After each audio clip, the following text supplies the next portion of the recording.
നമ്മളിന്ന് നോക്കാൻ പോകുന്നത് ഇഗ്നോയിലെ MA psychology personality theories and assessment എന്ന് പറയുന്ന സബ്ജക്റ്റിലെ രണ്ടാമത്തെ ബ്ലോക്കിലെ ഒന്നാമത്തെ യൂണിറ്റിലെ ഭാഗങ്ങളാണ്. ആദ്യമായിട്ട് നോക്കാൻ പോകുന്ന സിഗ്മണ്ട് ഫ്രോയിഡിൻ്റെ സൈക്കോ അനാലിസിസ് എന്ന് പറയുന്ന തിയറിയാണ്. ആദ്യം തന്നെ ഒരു കാര്യം പറയാം. ചില ആളുകൾക്കെങ്കിലും എന്താണ് സൈക്കോ അനാലിസിസ്, എന്താണ് സൈക്കോ ഡൈനാമിക് തിയറീസ് എന്ന ഡൗട്ട് കാണും. ആദ്യം തന്നെ അതൊന്ന് ക്ലിയർ ചെയ്തിട്ട് മുന്നോട്ട് പോകാം. സൈക്കോ ഡൈനാമിക് തിയറി എന്ന് പറയുന്നത് ഒരു അംബ്രല്ല ടേം എന്ന് നമുക്ക് പറയാം. അതിനകത്ത് നിരവധിയായിട്ടുള്ള സൈക്കോളജിക്കൽ തിയറീസ് വരുന്നുണ്ട്. ഇപ്പം ഉദാഹരണം പറയുകയാണെങ്കിൽ അനലിറ്റിക്കൽ സൈക്കോളജി, യുങ്ങിൻ്റെ തിയറി വരുന്നുണ്ട്, എറിക് എറിക്സൻ്റെ തിയറി വരുന്നുണ്ട്, കാരൻ ഹോണിയുടെ തിയറി വരുന്നുണ്ട്, ആൽഫ്രഡ് അഡ്ലറിൻ്റെ തിയറി വരുന്നുണ്ട്. അപ്പം അങ്ങനെ ഒരുപാട് തിയറീസ് ഇതിനകത്ത് വരുന്നുണ്ട്. അപ്പോൾ ഈ തിയറികൾക്കെല്ലാം തന്നെ കൃത്യമായിട്ടുള്ള ചില പൊതു സ്വഭാവങ്ങളുണ്ട്. ആ പൊതു സ്വഭാവങ്ങൾ നമ്മുടെ ഈ പുസ്തകത്തിൽ തന്നെ പറയുന്നുണ്ട്. അപ്പം അതില്ല, ഞാനിവിടെ ഡിസ്കസ് ചെയ്യുന്നില്ല. പകരം ഒരു കോമൺ ആയിട്ടുള്ള പൊതു സ്വഭാവം പറയാം. അതായത് ഈ തിയറികളെല്ലാം തന്നെ മനുഷ്യൻ്റെ അൺകോൺഷ്യസ് മൈൻഡിനെയും ആ അൺകോൺഷ്യസ് മൈൻഡ് നമ്മുടെ നിലവിലെ പേഴ്സണാലിറ്റീനെയും ബിഹേവിയറിനെയും ഇൻഫ്ലുവൻസ് ചെയ്യുന്നുണ്ട് എന്ന കാര്യത്തെ അംഗീകരിക്കുന്നു. അപ്പോൾ നമുക്ക് ഒന്നാമത് തന്നെ ഫ്രോയിഡിൻ്റെ സൈക്കോ അനാലിസിസ് തിയറി അല്ലെ സൈക്കോ അനലിറ്റിക്കൽ തിയറി എന്താണെന്ന് നോക്കാം. ഫ്രോയിഡിൻ്റെ സൈക്കോ അനലിറ്റിക്കൽ തിയറിയുമായി ബന്ധപ്പെട്ട് നമുക്ക് നോക്കാനുള്ളത് ഒന്ന് ടോപ്പോഗ്രാഫിക്കൽ മോഡലാണ്. അതായത് സ്റ്റേറ്റ് ഓഫ് കോൺഷ്യസ്നെസ്, 3 സ്റ്റേറ്റുകളെ പറ്റി അദ്ദേഹം പറയുന്നുണ്ട്. പിന്നെ വരുന്നത് സ്ട്രക്ചർ ഓഫ് പേഴ്സണാലിറ്റി, അത് 3 കാര്യങ്ങളുണ്ട് അതിനകത്തും. പിന്നീട് ഡിഫൻസ് മെക്കാനിസം വരുന്നുണ്ട്, സൈക്കോസെക്ഷൽ ഡെവലപ്മെൻറ്റ് സ്റ്റേജസ് വരുന്നുണ്ട്. പിന്നെ നമ്മുടെ ചില ടേംസുകൾ ഈ സൈക്കോ അനലിറ്റിക്കൽ തിയറിയുമായി ബന്ധപ്പെട്ട് മനസ്സിലാക്കേണ്ടതായിട്ടുണ്ട്, അതിനെപ്പറ്റി ഡിസ്കസ് ചെയ്യുന്നുണ്ട്. അപ്പോൾ ഇത്രയും പോയിന്റുകളാണ് സിഗ്മണ്ട് ഫ്രോയിഡിൻ്റെ സൈക്കോ അനലിറ്റിക്കൽ തിയറിയുമായി ബന്ധപ്പെട്ട് നമ്മൾ നോക്കാനായിട്ട് പോകുന്നത്. ആദ്യം തന്നെ നമുക്ക് ടോപ്പോഗ്രാഫിക്കൽ മോഡൽ നോക്കാം. ടോപ്പോഗ്രാഫിക്കൽ മോഡൽ എന്ന് പറയുന്നത്, അല്ലെങ്കിൽ ലെവൽസ് ഓഫ് കോൺഷ്യസ്നെസ് എന്ന് പറയുന്നത്, മനുഷ്യൻ്റെ മൈൻഡിന് 3 തരത്തിലുള്ള ലെവൽസ് ഉണ്ടെന്നാണ് ഫ്രോയിഡിൻ്റെ തിയറി പറയുന്നത്. ഒന്ന് കോൺഷ്യസ്നെസ്, 2 സബ് കോൺഷ്യസ്നെസ്, അല്ലെങ്കിൽ അതിനെ പറയുന്ന മറ്റൊരു പേരാണ് പ്രീ കോൺഷ്യസ്നെസ്. 3ാമത്തെ പാർട്ടാണ് അൺകോൺഷ്യസ്നെസ്. അപ്പം ഈ കോൺഷ്യസ്നെസ് എന്ന് പറയുന്നത് നമ്മളിപ്പം എന്താണ്, നമ്മളിപ്പോൾ എവിടെയാണ് ഇരിക്കുന്നത്, നമ്മളിപ്പോൾ എന്ത് ചെയ്യുന്നു, അങ്ങനെ നമ്മളിപ്പോൾ കറൻ്റായിട്ടുള്ള സിറ്റുവേഷനെ പറ്റിയുള്ള അവയർനെസ്സിനെയാണ് നമ്മൾ കോൺഷ്യസ്നെസ് എന്ന് പറയുന്നത്. സബ് കോൺഷ്യസ്നെസ് എന്ന് പറഞ്ഞാൽ നമുക്ക് ഓർത്തെടുക്കാൻ പറ്റുന്ന, അതായത് നമുക്ക് ഓർത്തെടുക്കാനായിട്ട് പറ്റുന്ന കാര്യങ്ങൾ അടങ്ങിയിരിക്കുന്ന ഏരിയനെയാണ് നമ്മൾ സബ് കോൺഷ്യസ് അഥവാ പ്രീ കോൺഷ്യസ് എന്ന് പറയുന്നത്.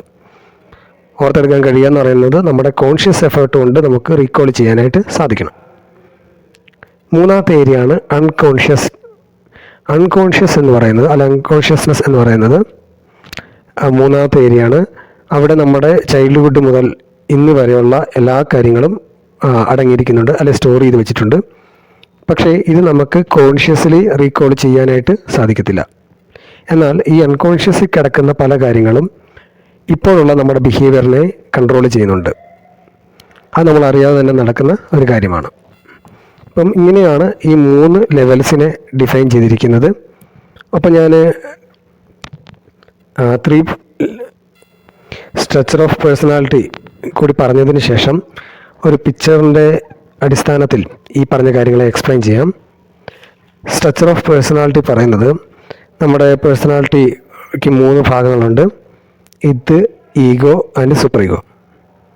ഇതെന്ന് പറയുന്നത് അതൊരു ചൈൽഡിൻ്റെ നേച്ചറുള്ള ഒരു സംഗതിയാണ്, നമ്മുടെ പേഴ്സണാലിറ്റിയുടെ ഭാഗമാണ്.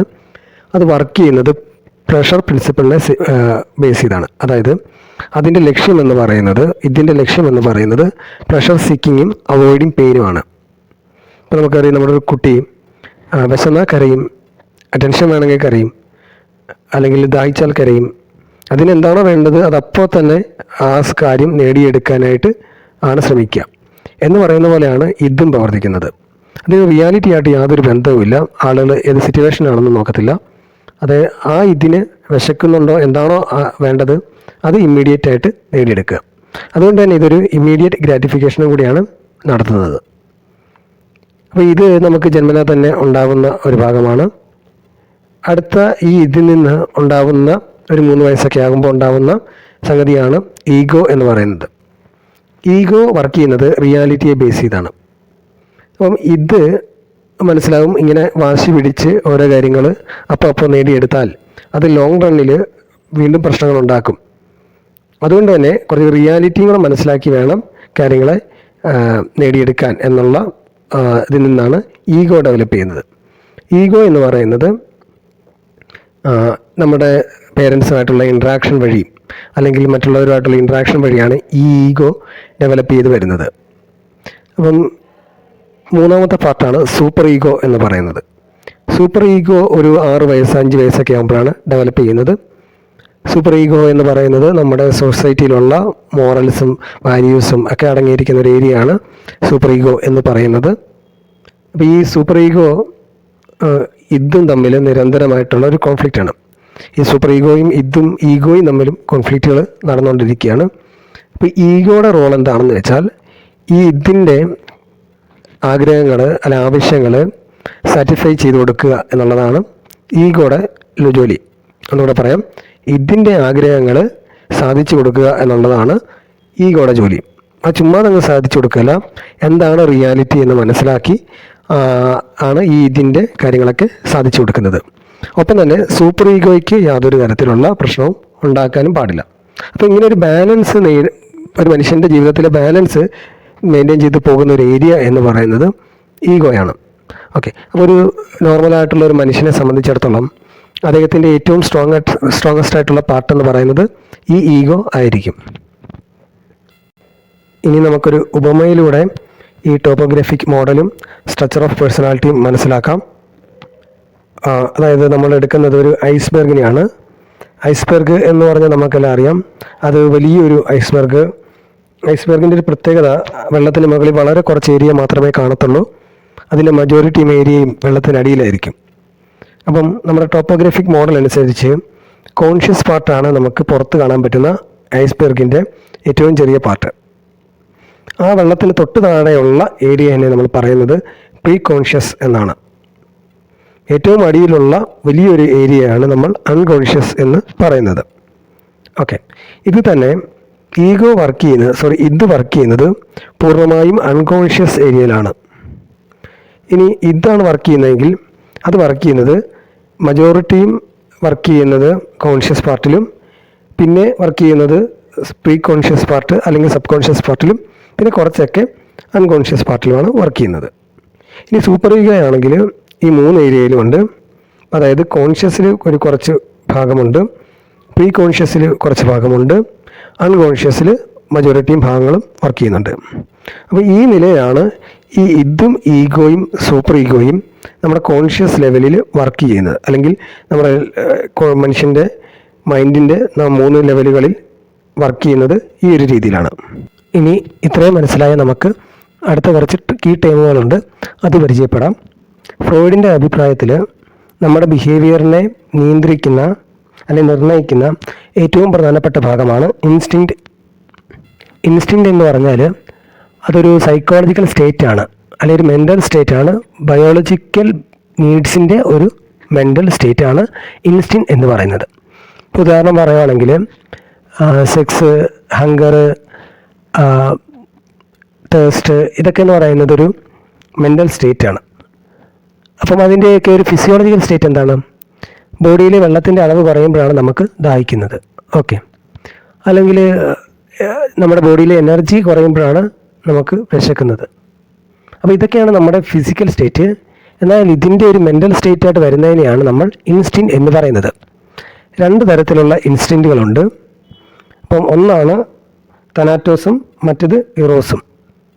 ഇറോസിൻ്റെ ജോലി എന്താണെന്ന് വെച്ചാൽ നമ്മുടെ ലൈഫിൽ ബന്ധങ്ങൾ സ്ഥാപിക്കുക, സൗഹൃദങ്ങൾ സ്ഥാപിക്കുക, ലവ്, അങ്ങനെയുള്ള കാര്യങ്ങളിലൊക്കെ ഒരു ഭാഗമാണ് ഇറോസ് എന്ന് പറയുന്നത്.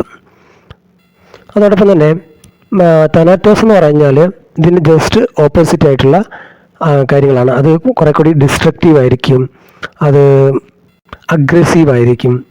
അതോടൊപ്പം തന്നെ ഡെത്ത് അതിൻ്റെ ഒരു ഭാഗമായിട്ട് വരുന്ന കാര്യമാണ്. അപ്പം അങ്ങനെയൊക്കെയുള്ള ഒരു ഭാഗത്തെയാണ് നമ്മൾ തനാറ്റോസ് എന്ന് പറയുന്നത്. അപ്പം ഇറോസ് നമ്മൾ ഈ പറഞ്ഞതുപോലെ തന്നെ ലവും റിലേഷൻഷിപ്പ് മെയിൻ്റെനൻസും ആയതുകൊണ്ട് തന്നെ നമ്മൾ ലൈഫ് ഇൻസ്റ്റിൻ്റ് എന്നും അതിൻ്റെ ഓപ്പോസിറ്റ് ആയിട്ടുള്ള തനാറ്റോസ് ഈ ഡിസ്ട്രക്ഷനും അഗ്രഷനൊക്കെ ആയതുകൊണ്ട് തന്നെ നമ്മളതിനെ ഡെത്ത് ഇൻസ്റ്റിൻ്റ് എന്നും വിളിക്കാറുണ്ട്. ഇപ്പോൾ തന്നെ ഞാനൊരു കാര്യം പറഞ്ഞു, ഈ ഇറോസിൻ്റെയും തനാറ്റോസിൻ്റെയും ഉള്ള ഒരു ഇൻട്രാക്ഷനാണ്, അല്ലെങ്കിൽ ഇതാണ് നമ്മുടെ ബിഹേവിയറിനെ നിയന്ത്രിക്കുന്നതെന്ന് ഫ്രോയിഡ് പറഞ്ഞു എന്ന്. അതെങ്ങനെയാണ് നടക്കുന്നതെന്ന് നോക്കാം. ഇപ്പോൾ സപ്പോസ് ഒരാൾ പഠിച്ചൊരു ജോലി വാങ്ങുന്നു. എന്തിനാണ് അയാൾ ജോലി വാങ്ങുന്നത്? അയാൾക്ക് മികച്ച ഒരു പാർട്ട്ണറെ കിട്ടാൻ വേണ്ടി, അല്ലെങ്കിൽ അയാൾ അങ്ങനെ ജോലി കിട്ടുമ്പോൾ നല്ല ആലോചനകൾ അദ്ദേഹത്തിന് വരുന്നു. അങ്ങനെ നല്ല ആലോചനകൾ വരുമ്പോൾ അദ്ദേഹത്തിന് കുറച്ചും കൂടെ മികച്ച ഒരു പുതിയ ജനറേഷനെ ഉണ്ടാക്കാനായിട്ട് സാധിക്കുന്നു.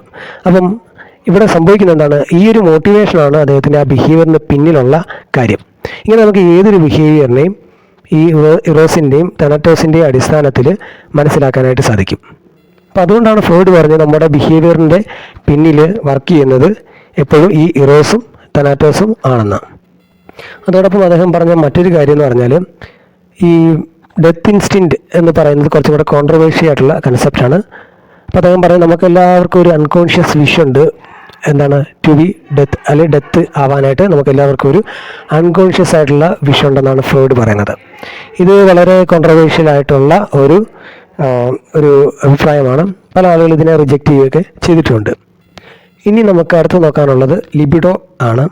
ലിബിഡോ എന്ന് പറയുന്നത് നമ്മുടെ എനർജി സോഴ്സാണ് ലിബിഡോ. അതായത് ഈ പറയുന്ന രണ്ട് ഇൻസ്റ്റിൻറ്റുകളുടെ പ്രവർത്തന ഫലമായി ഉണ്ടാകുന്ന എനർജീനെയാണ് നമ്മൾ പറയുന്നത് ലിബിഡോ എന്ന് പറയുന്നത്. അപ്പം ഈ ഇൻസ്റ്റിൻറ്റും അതോടൊപ്പം തന്നെയുള്ള ലിബിഡോയും തനാറ്റോസും ഇറോസും ഒക്കെ തന്നെ ഇതിൻ്റെ ഭാഗമായിട്ട് വരുന്ന കാര്യങ്ങളാണ്. ഇനി നമുക്ക് ആങ്സൈറ്റി, ഡിഫൻസ് മെക്കാനിസം, അതുപോലെ തന്നെ സൈക്കോസെക്ഷൽ ഡെവലപ്മെൻറ്റ് സ്റ്റേജസ്, ഇത്രയും കാര്യങ്ങളും കൂടെ ഡിസ്കസ് ചെയ്യാനുണ്ട്.